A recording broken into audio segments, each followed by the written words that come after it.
Muy buenos días a todos, hermanos y hermanas. Un gozo de poder compartir la palabra esta mañana del Señor, invitando que juntos pues la abramos y busquemos realmente el alimento sólido, el alimento necesario que como pueblo de Dios, como hijos del Señor, pues tenemos la necesidad todos de tener. ¿Quién de nosotros se puede imaginar que el propio pueblo del Señor puede estar en peligro, puede estar muchas veces en situaciones en las cuales el adversario está atacando, está luchando y está venciendo? Y uno piensa de que porque forma parte o porque es el pueblo del Señor, pues eso está totalmente ajeno a Él. La palabra del Señor está llena de evidencias de que tenemos una lucha constante, una lucha que no es ni contra carne ni contra sangre, sino que es una lucha espiritual en la cual nos encontramos en primer lugar. La primera enseñanza que viene a nosotros y que nos da la palabra del Señor es que estamos totalmente indefensos, no tenemos capacidad por nosotros mismos de luchar y de hacer frente a los peligros que nos acechan. En el libro de Isaías conocemos todos que Isaías viene a narrar prácticamente todo lo que es y a enfocarse todo lo que es el exilio babilónico. Pero en Isaías nos encontramos cómo el pueblo de Dios está siendo constantemente exhortado en que tiene que estar mirando cuál es realmente su vida, su día a día delante del Señor. Porque por el hecho de que uno sea o diga que forma parte del pueblo del Señor, muchas veces da a entender de que está ya exento de cualquier peligro, que está totalmente exento de cualquier daño que nos puede dar lugar el enemigo. Y esto es un error bastante grave.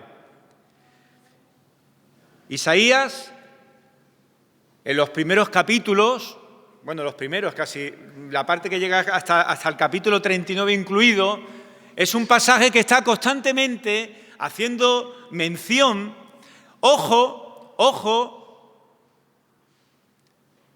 con dónde tenéis puesta vuestra mirada, vuestra confianza y dónde está puesta vuestra esperanza.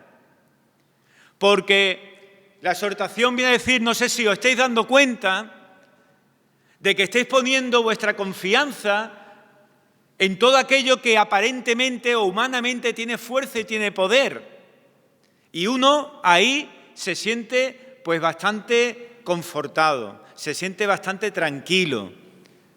Mientras que tenga cubierto, como se suele decir muchas veces, el riñón, mientras que mi riñón esté cubierto, mientras que no me falle la fuerza de las manos, pues poco temor debo de tener de las cosas. El momento es cuando uno se da cuenta de que por mucho que te abrigue, el riñón normalmente suele estar más al descubierto de lo normal y que estas manos que ahora mismo están fuertes y poderosas aparentemente, puede llegar un momento determinado en la vida que empiezan a fallar.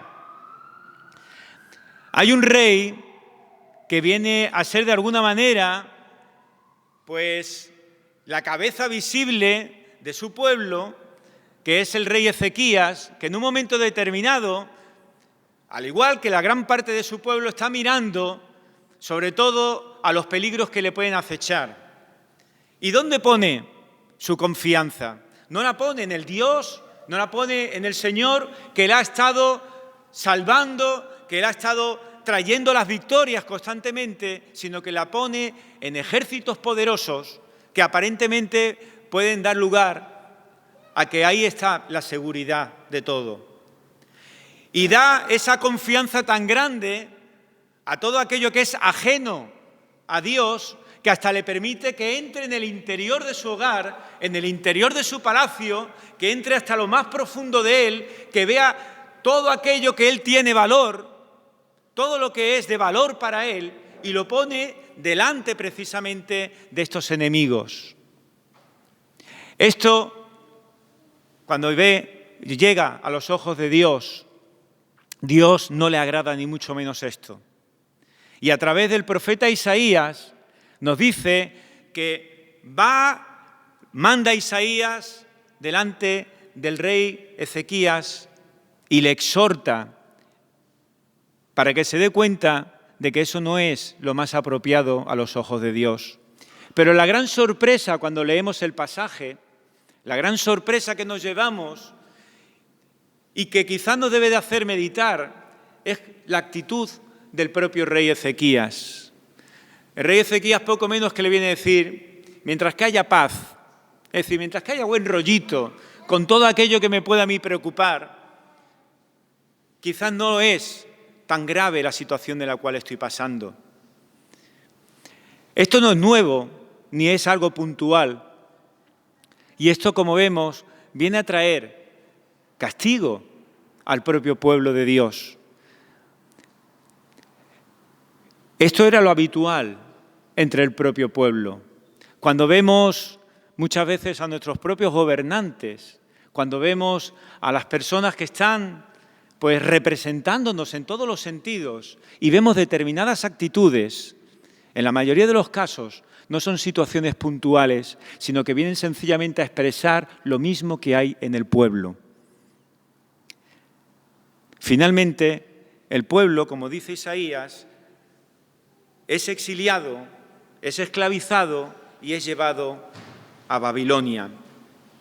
Y llama la atención de ver cómo otros dos reyes, Nabucodonosor II y Ciro de Persia, pues en un intervalo de aproximadamente unos 50 años, tienen una serie de actitudes distintas con el pueblo de Dios. Nabucodonosor II es quien destruye Jerusalén, el templo, y se lleva cautivo al pueblo de Israel a Babilonia.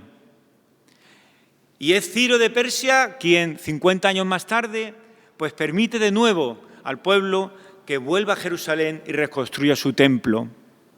Pero lo que nos viene a llamar poderosamente la atención es ver que tanto Nabucodonosor II como el propio Ciro fueron instrumentos en las manos de Dios. Uno para castigo, el otro para libertad.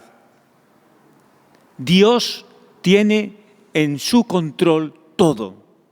Y eso muchas veces parece ser que se nos escapa a nosotros o no nos queremos enterar. No hay absolutamente nada ni nadie que se escape del control de Dios. Vamos a leer el capítulo 40 de Isaías.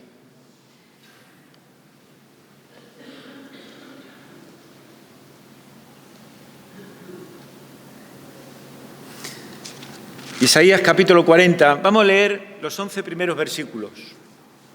Dice así la palabra del Señor. Consolaos, consolaos, pueblo mío, dice vuestro Dios. Hablad al corazón de Jerusalén. Decidle a voces que su tiempo es ya cumplido, que su pecado es perdonado, que doble ha recibido de la mano de Jehová por todos sus pecados. Voz que clama en el desierto, preparad camino a Jehová, enderezad calzada en la soledad a nuestro Dios. Todo valle sea alzado y bájese todo monte y collado, y lo torcido se enderece y lo áspero se allane, y se manifestará la gloria de Jehová, y toda carne juntamente la verá, porque la boca de Jehová ha hablado.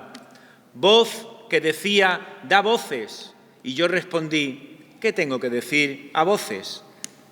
Que toda carne es hierba y toda su gloria como flor del campo. La hierba se seca, la flor se marchita, porque el viento de Jehová sopló en ella. Ciertamente como hierba es el pueblo. Sécase la hierba, marchítese la flor, mas la palabra de Dios nuestro permanece para siempre. Súbete sobre un monte alto, anunciadora de Sión. Levántate fuertemente tu voz, anunciadora de Jerusalén. Levántala, no temas. Di a las ciudades de Judá, ved aquí al Dios vuestro. He aquí que Jehová, el Señor, vendrá con poder y su brazo señoreará. He aquí que su recompensa viene con él. y su paga delante de su rostro. Como pastor apacentará su rebaño, en su brazo llevará los corderos y en su seno los llevará. Pastoreará suavemente a las recién paridas. Amén.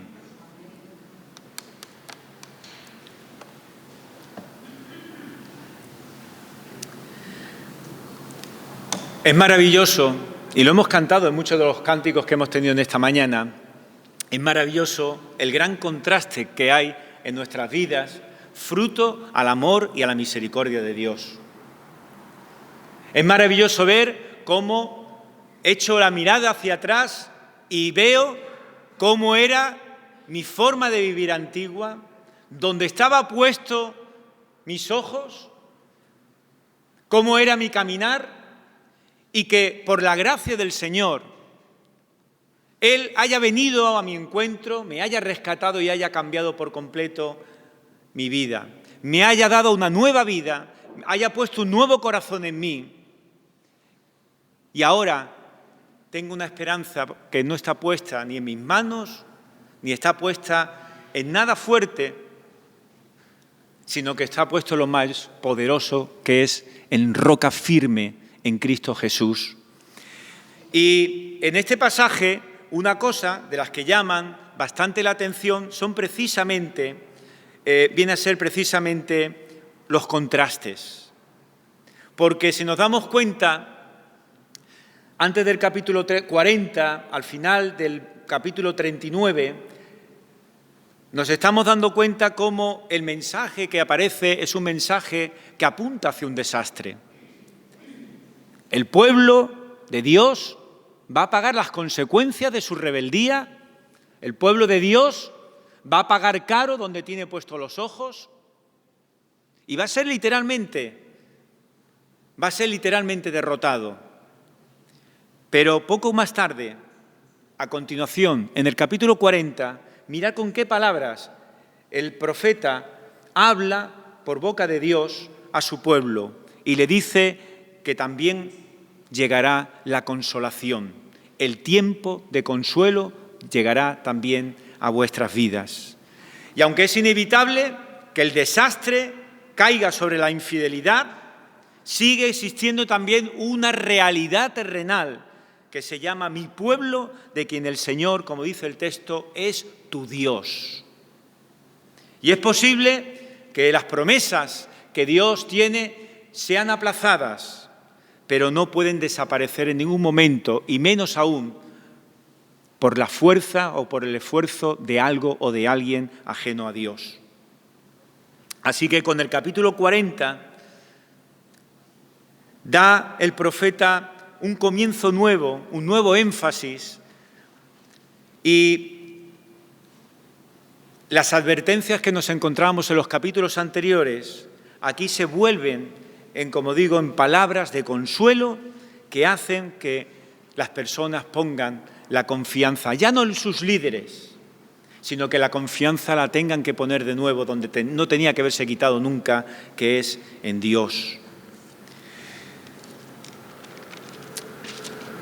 Hay dos cosas que no voy, porque no hay tiempo de mirar, pero que me gustaría solamente que la tuviéramos en cuenta para tener claro lo que es el pasaje, que hemos leído del capítulo 40, versículos del 1 al 11.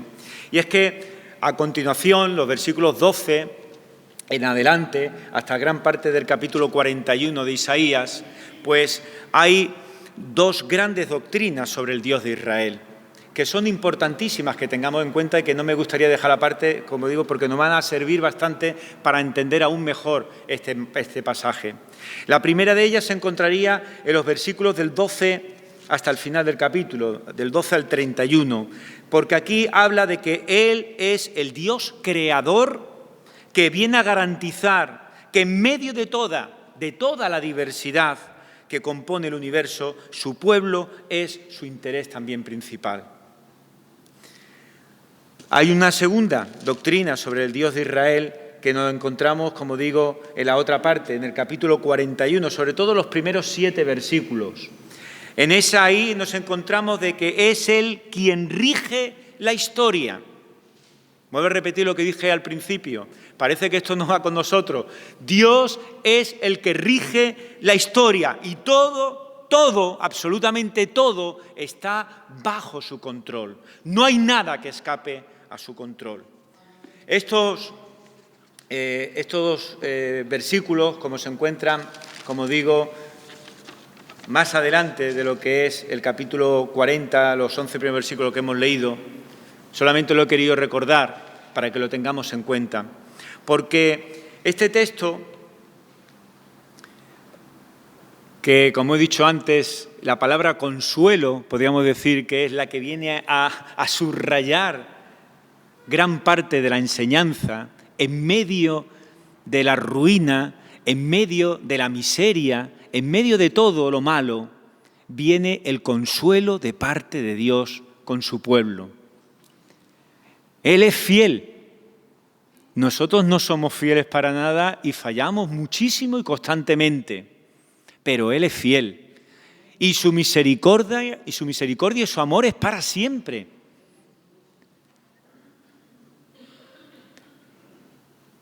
Hermanos, junto con la advertencia, siempre viene también, a continuación, viene la consolación, viene el consuelo.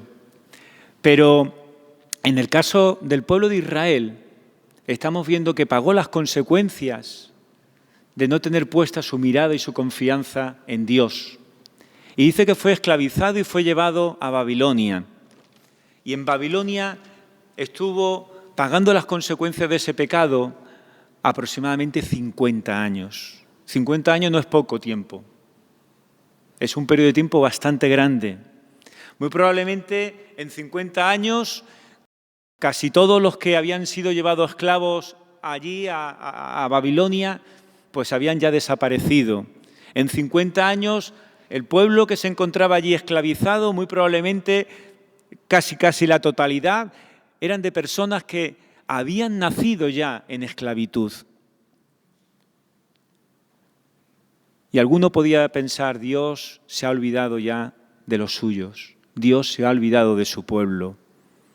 Qué pocas esperanzas hay ya de poder, ya no solamente de regresar a la tierra, sino de estar seguros de que de nuevo el Señor está bendiciéndonos y que el Señor va a seguir cumpliendo sus promesas que hizo un día. Pero ahí viene el capítulo 40 y arranca con ese doble imperativo, consolaos, consolaos. Y resulta que se dirige a tres voces que nos encontramos en los versículos 3, versículo 7 y versículo 9 de este capítulo 40 que hemos leído.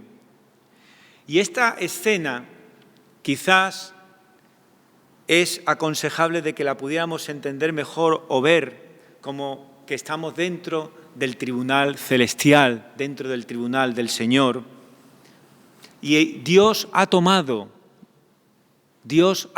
consejo sobre de qué manera es la mejor de actuar y seguir a continuación de todo esto que está aconteciendo con su pueblo. Y entonces, viendo la situación que está su pueblo en ese momento, Dios, en su voluntad, envía a 3 emisarios, envía 3 voces para que su pueblo escuche con claridad ahora las palabras de consuelo que tiene para ellos, las palabras de esperanza, las palabras de ver futuro puesto en Cristo Jesús y no puesto mucho menos en el poder de cualquier ejército. En el versículo 6, por poneros un ejemplo que ya llegaremos ahí, voy, si os parece, si quito esto un poco, ¿pasa algo? Porque me estoy helando. Está saliendo aire frío y me estoy helando. Espero que estéis todos bien, ¿no? Que no sea yo el único que me estoy helando. Es que entra por aquí. Bien, pues en el versículo 6, como estamos diciendo, dice... voz que decía, da voces, y yo respondí. Y es interesante ese yo respondí porque, de alguna manera, encaja precisamente con la imagen de estos emisarios que Dios manda. Estos emisarios son enviados de parte de Dios. No es lo importante centrarnos en el emisario, sino centrarnos en el mensaje, porque el mensaje viene de parte de Dios.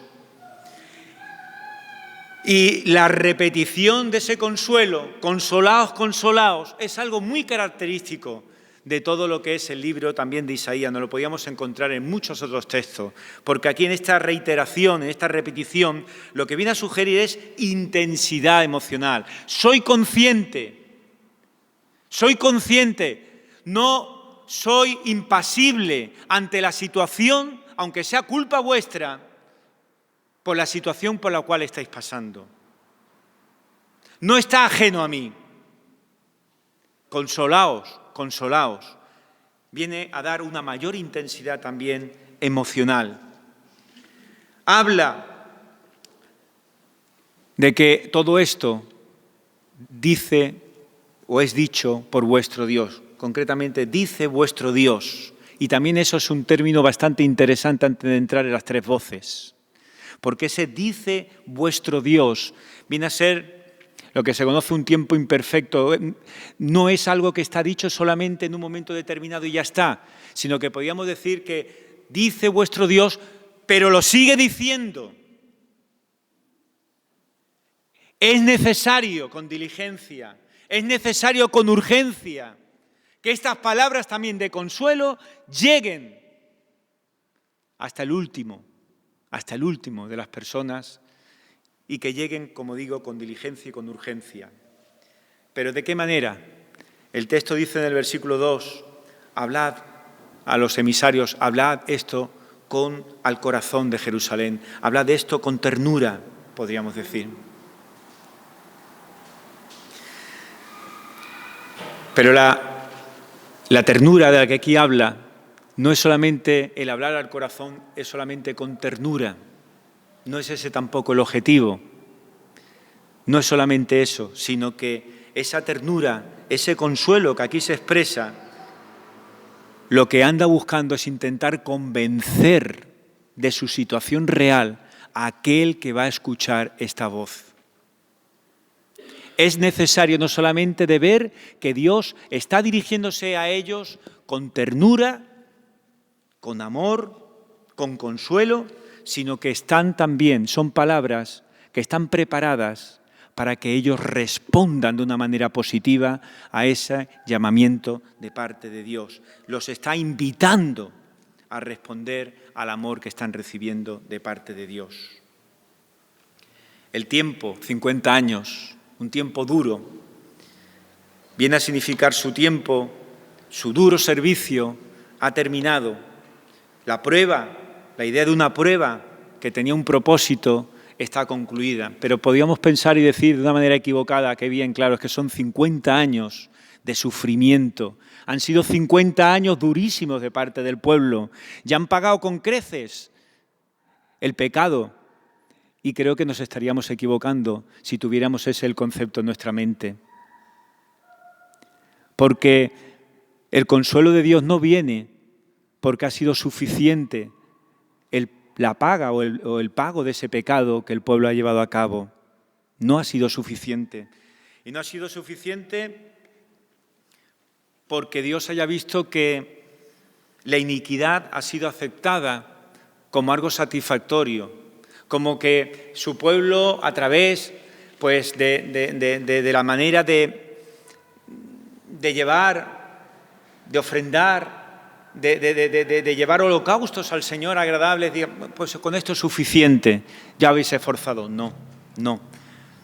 Isaías está revelando que el periodo de prueba efectivamente se está identificando con la cautividad de Babilonia, pero hay una cosa bastante importante, es el pago. El pago no lo ha hecho el pueblo allí en Babilonia. El pago satisfactorio, Isaías apunta más adelante, y para ello tendríamos que ir al capítulo 52, os lo leo, no hace falta que lo busquéis. Mirar a ver si vemos a quién apunta. El capítulo 52 Versículo 13 dice: «He aquí que mi siervo será prosperado, será engrandecido y exaltado y será puesto muy en alto». Y más adelante habla y dice: «Subirá cual renuevo delante de él y como raíz de tierra seca, no hay parecer en él, ni hermosura le veremos, mas inatractivo para que le deseemos, despreciado, desechado entre los hombres, varón de dolores, experimentado en quebrantos, y como que escondimos del rostro fue menospreciado y no lo estimamos. Ciertamente él llevó nuestras enfermedades, sufrió nuestros dolores, y nosotros le tuvimos por azotado, por herido de Dios y abatido». Y seguimos hasta el final del capítulo 53. El pago de ese sacrificio que ha sido satisfactorio delante de los ojos de Dios no es algo que ha hecho el pueblo, sino que está apuntando al Mesías, está apuntando al Hijo de Dios, está apuntando al sacrificio del siervo del Señor. Él es el que ha pagado por el pecado de su pueblo, por el pecado de cada uno de nosotros. Porque hay una realidad central en esto, y es que los sacrificios que garantizan su eficacia vienen a ser la representación de la provisión que siempre viene de parte de Dios. Él es el que nos provee de los medios. No hemos tenido la capacidad nosotros. Viene todo de parte de Dios. Él es consciente de nuestra debilidad. Vamos a versículo del 3 al 5, donde nos encontramos la primera de estas voces. La primera voz, y el pasaje abre también con un contraste de nuevo, como había dicho al principio. Comienza este pasaje en el versículo 3, al principio, con una voz humana, y al final de este pasaje, en el versículo 5, acaba con la voz divina, con la voz de Dios. Lo mismo que está contrastando, como también he dicho antes, el paisaje, ¿no?, desesperanzador que se está viendo con anterioridad en el versículo 3, a la gloria venidera que nos encontramos en el versículo 5. Es decir, está llamando a una transformación completa para poder ser preparados. Una transformación completa para poder estar preparados. Isaías está hablando del mensajero de Dios, quien clama, dice, en los lugares desérticos, en los desiertos. La imagen del camino a Dios es también bastante interesante. Nos encontramos en la palabra del Señor varias veces caminos, como por ejemplo el camino en el tiempo del Éxodo, donde ese camino no está preparado por su pueblo. El camino que va de retorno a la tierra prometida es un camino preparado por Dios.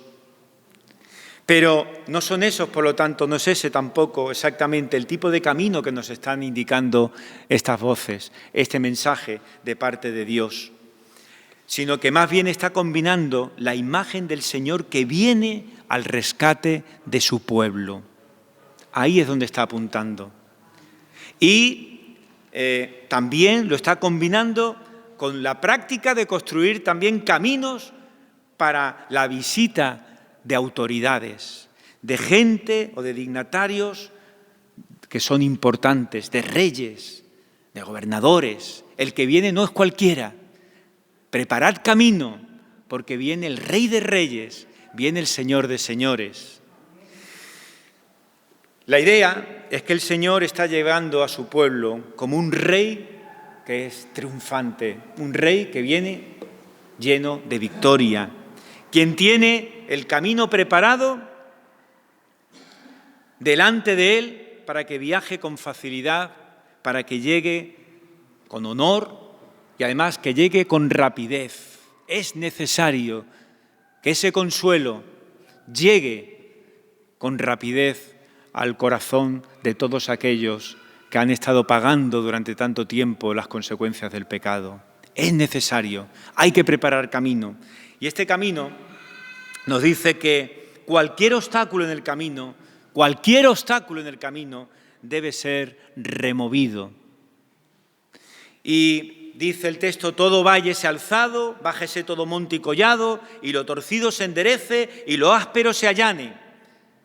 Es decir, lo que estuviera mal en el camino debe ser rápidamente corregido. Así que los problemas no eran los mismos, hay distintos ambientes y no en todos los lugares está el mismo problema. Hay problemas distintos, hay ambientes distintos, pero todos deben de ser corregidos con rapidez. Y hermanos, cuando leemos esto nos damos cuenta de una cosa muy importante, y es que la idea de preparar camino del Señor viene a ser la imagen misma de nuestras propias vidas. Nuestras propias vidas vienen a ser esas imágenes de ese camino que tiene que estar preparado también para el Señor. Porque las verdaderas preparaciones tienen que tomar lugar en cada uno de nuestros corazones. Y ambas reparaciones son caras. Nosotros no entendemos mucho de reparaciones ni de caminos, pero cuando vemos, por ejemplo, los presupuestos que te vienen de los ayuntamientos, de las juntas, como la de Junta de Andalucía o del Gobierno central, y vemos lo que vale llevar a cabo un camino, o lo que lleva, por ejemplo, como aquí en Málaga, nuestro metro, ¿no? Vemos que hay problemas distintos, no solo vimos problemas que se encuentra el metro, por así decirlo, por la parte de Teatinos, que el que se encuentra en el mismo centro de Málaga. Pero si queremos que llegue de una parte a la otra de la ciudad, hay que allanar todos esos caminos, hay que arreglarlos de una forma necesaria. Pero eso es caro.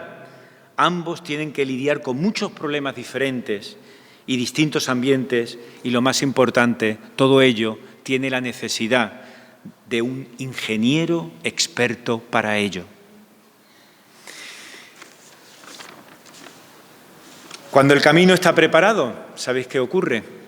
Dice el texto que entonces se manifestará la gloria de Jehová.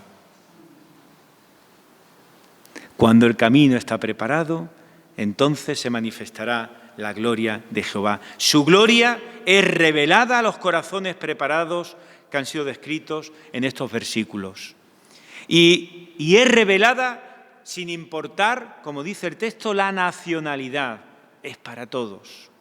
Y esta gloria del Señor es revelada, como digo, a todo corazón que está preparado. Es necesaria una preparación del corazón para que sea manifestada de una manera clara la gloria del Señor. Y además, mirad lo que dice el texto, la certeza de esta palabra está asegurada. ¿Sabéis por qué? No porque la ha dicho ningún rey, ni la ha dicho ningún estudioso, ni alguien importante, sino porque dice, porque la boca del Señor la ha dicho. El pasaje tiene un cumplimiento, y cuando lo leemos todo se nos viene a la mente rápidamente el cumplimiento, ¿no?, de este pasaje que nos encontramos en el Nuevo Testamento, en la persona y en el ministerio de Juan el Bautista. Su padre, Zacarías, cuando leemos en el capítulo 1 de Lucas, viene a decir que él ya sabía esto del nacimiento de su hijo, de su ministerio. Pero también en el Nuevo Testamento nos encontramos hasta 3 evangelios distintos, en el de Marcos, en el de Mateo y en el de Lucas, nos encontramos cómo los evangelios relacionan de una manera directa este pasaje con el ministerio también de Juan el Bautista. Pero Jesús es el Mesías. Jesús es el Mesías y el Rey que viene, el que venía. Y el ministerio de Juan el Bautista era la voz que clama en el desierto y a través de su mensaje, un mensaje que es importante. ¿De qué era el mensaje de Juan el Bautista? Era el mensaje de arrepentimiento, necesario para preparar el camino del Señor. Si no hay un arrepentimiento genuino en el pueblo, si el pueblo escuchara solamente la voz de Dios, de palabras de consuelo, pero no hay una reacción en sus vidas, si no hay un arrepentimiento, un reconocer de que he estado actuando en pecado, pues difícilmente, pues podemos preparar el camino del Señor. Hay una segunda voz que está en el versículo del 6 al 8, y esta vez dice que si la voz Sí, del 6 al 8. Si la voz que clama en el desierto sabía que tenía un importante mensaje que compartir, pero quería saber quizás de forma más exacta de qué se trataba este mensaje. El mensaje es bastante duro, sobre todo para todos aquellos que nos aferramos muchísimo a las cosas humanas, a la fuerza del hombre, a confiar en nosotros mismos. Porque resulta que este mensaje está enfocado en la fragilidad del hombre. Qué cosa tan dura, ¿no? El reconocer, llegar el momento de reconocer de que somos frágiles. Pues mirar cómo esta fragilidad del hombre, el texto lo compara con lo hermoso del pasto verde de las colinas, dice, de Judá. Un pasto verde, sobre todo, después de las lluvias, después del invierno, pero que resulta que eso no es para siempre, porque en el momento que cambia la temporada, en el momento de que el viento seco sopla, termina secando todos aquellos pastos verdes y termina quedándose de una manera poco menos que desértica otra vez. Las colinas se quedan, por lo tanto, vacías de toda la hermosura de estos pastos verdes. Es exactamente así de frágil y de débil como se está mostrando al hombre aquí. Incluso su belleza termina escapando y se va tan rápido como las flores de la primavera. ¿Y cuánto nos esforzamos todos, verdad? Porque aquello no sea así. ¿Cuánto nos esforzamos todos y nos agarramos para que aquello dure el mayor tiempo posible? Pero hay detalles interesantes cuando Isaías está mostrando esta comparación de la fragilidad con el propio hombre. Porque este frágil estado en el que el hombre se encuentra, ¿sabemos una cosa? Bueno, saberla sabemos seguro. La tenemos en cuenta, y es que esta fragilidad es decisión de Dios. Resulta que ese viento seco, viento que sopla, está refiriéndose que sale, ese viento dice que sale de Dios. No hay nada, lo decía al principio, que se escape de Dios. No hay nada que se escape de su control.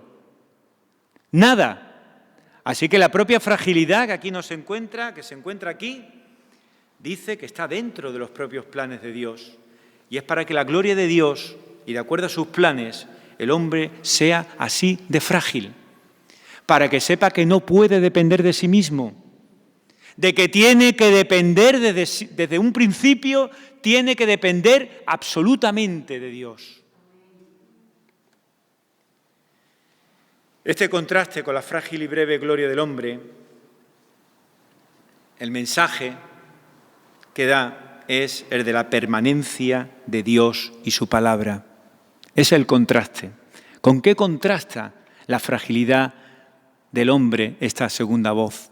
La contrasta con aquello que ni es frágil ni es perecedero, la palabra de Dios.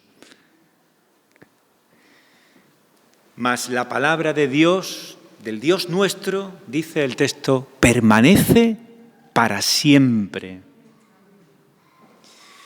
La palabra de Dios, la palabra del Dios nuestro, ciertamente permanece para siempre. Y por muchos problemas y por muchas circunstancias que durante la historia se han intentado de que esto no sea así, la palabra de Dios finalmente ha estado por encima y la palabra del Dios nuestro permanece para siempre y decimos que es verdad. Leemos la historia, no vamos a contar ahora más, pero leemos la historia y vemos cómo el enemigo ha intentado desde el principio de que la palabra de Dios sea precisamente como la hierba, algo que ha sido muy bonito, algo que ha sido maravilloso, pero que ha terminado secándose y perdiéndose. No, la palabra del Dios nuestro permanece para siempre. Así que el mensaje, anunciado por la voz que clama en el desierto, estaba destinado para preparar los corazones para la llegada del Señor a través de guiarlos al arrepentimiento. Es necesario el arrepentirse. Y el entendimiento de nuestra fragilidad y de nuestra breve gloria, en contraste con la eterna permanencia de Dios y de su palabra, nos debería de llevar a una situación rápidamente, la de humillarnos en arrepentimiento delante del Señor. Humillarnos delante del Señor. No tenemos tiempo, pero podemos ir a textos que son maravillosos, donde hay referencias de cosas tan importantes como la comunión de los hermanos, tomando en cuenta este pasaje del versículo 8, que os invito a que, por ejemplo, en Primera de Pedro, en el capítulo 1, lo podáis ver también, porque es también precioso, ¿no? Muy hermoso, ¿no? Esa conexión que Pedro hace de este pasaje precisamente con la importancia de la comunión entre los hermanos, de la comunión de los hermanos. Vamos a la tercera y última voz, versículos 9, 10 y 11, porque el mensaje que va a declararse entre el pueblo, mirad lo que viene en el versículo 10, he aquí que Jehová el Señor vendrá con poder y su brazo señoreará, he aquí que su recompensa viene con él y su paga delante de su rostro. Pues este mensaje es un mensaje que viene a reiterar lo que se ha dicho sobre la venida del Señor y su soberanía. Y este mensaje nos viene a recordar lo que viene, que es todo lo contrario en el versículo 7, el que hemos estado hablando antes de la hierba que se seque y demás. De esta manera convierte esta tercera voz en un mensaje de consuelo. Anda buscando consuelo delante del afligido. Un lugar alto, un lugar que en muchas ocasiones es utilizado para llevar malas noticias, viene a significar aquí todo lo contrario. Busca un lugar alto para traer buenas noticias, para traer las buenas nuevas, para traer el Evangelio. Isaías habla de noticias tan buenas que esta voz tiene que ser esparcida, la noticia, el mensaje, tan lejos como sea posible y alcanzar a tanta gente como sea posible. Y además hacerlo con voz fuerte y con voz clara. Levántate fuertemente tu voz. ¿Y cuál es? Nos decimos entonces nosotros, nos preguntamos, ¿cuál es entonces el gran mensaje que debe ser proclamado de esa manera tan fuerte, con tanta claridad? Pues el mensaje es una invitación, hermanos. El mensaje es una invitación que dice, una invitación para mirar. Ved aquí al Dios vuestro. Ved aquí al Dios vuestro.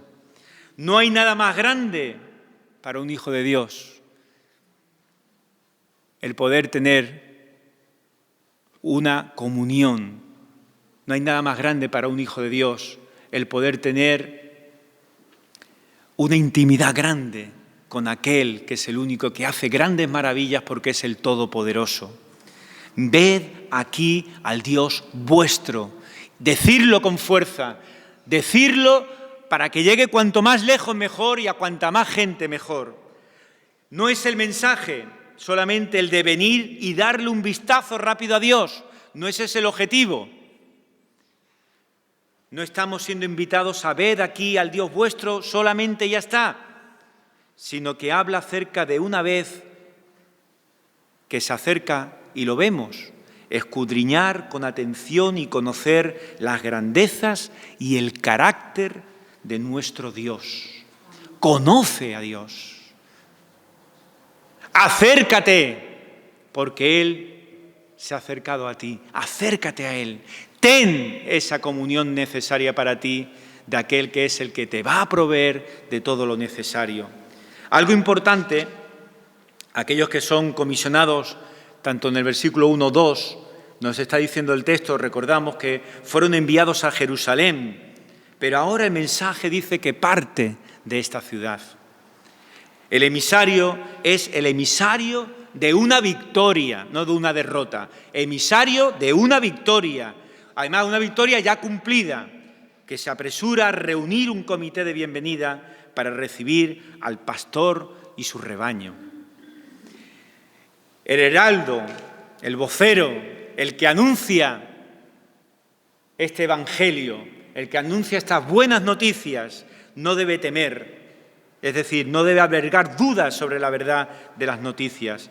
El Señor que regresa ya está a la vista. Dice el texto, mirad, ved aquí, he aquí. Es el Dios vuestro en persona, Jehová soberano, quien viene con todo poder.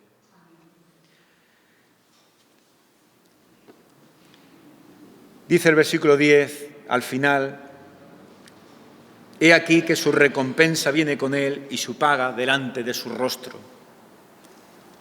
Y leemos esto y muchos, a lo mejor se frotaba las manos esperando la recompensa suya, como si hubieran hecho algo digno para esa recompensa o digno para ese premio. Pues, hermanos, el término recompensa se usa, cuando se usa este término con un pronombre, como viene aquí en el texto, como ahora, viene a indicar que la persona que recibe el salario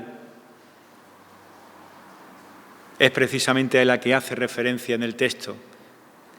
Y aquí, por lo tanto, se está viendo que no se está refiriendo al pueblo, sino que la recompensa, el salario, viene donde está el vencedor, el que recibe el fruto precisamente de su victoria.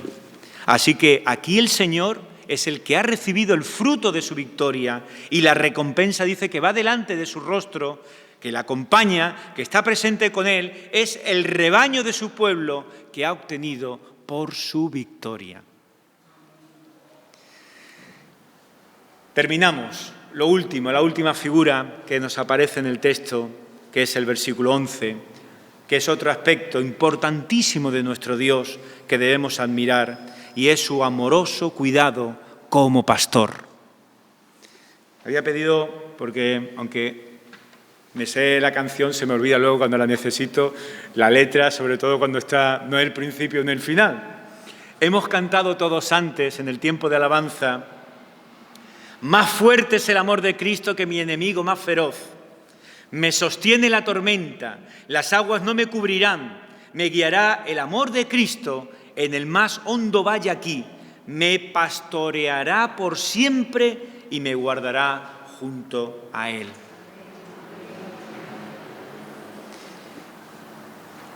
Debemos admirar este aspecto del Señor, y es el que Él es amoroso, su amoroso cuidado como pastor.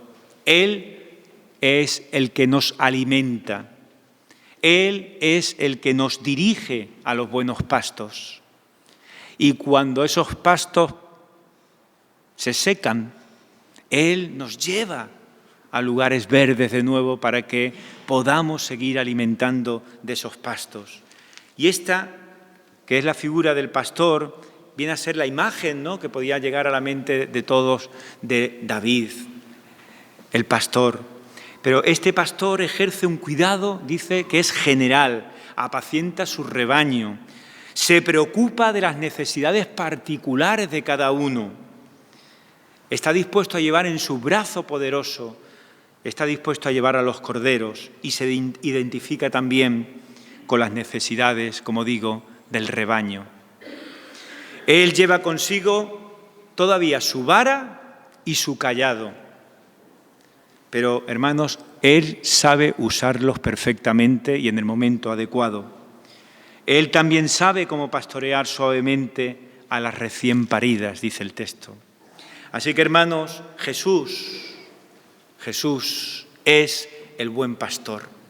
Juan nos lo dice y nos dice que Él es bueno en su cuidado y está dispuesto a dar su vida por las ovejas. Jesús es el gran pastor, como nos dice el libro de Hebreos. Él es el grande en su glorioso triunfo contra los enemigos. Jesús es el príncipe de los pastores, como nos encontramos en Primera de Pedro. Él es el príncipe de todo su pueblo en el regreso. Así que, hermanos, después de ver estas palabras de consuelo, estas palabras que llegan a las vidas de aquel que ha estado pagando las consecuencias del pecado por su desobediencia, escucharlas nos hace que exclamemos de la misma manera que el salmista lo hace y digamos: Jehová es mi pastor, nada me faltará, en lugares de delicados pastos me hará descansar, junto a aguas de reposo me pastoreará.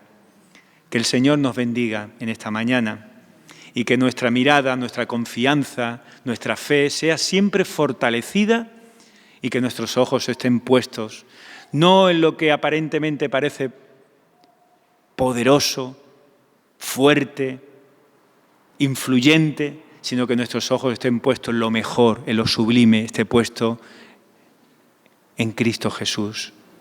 Amén.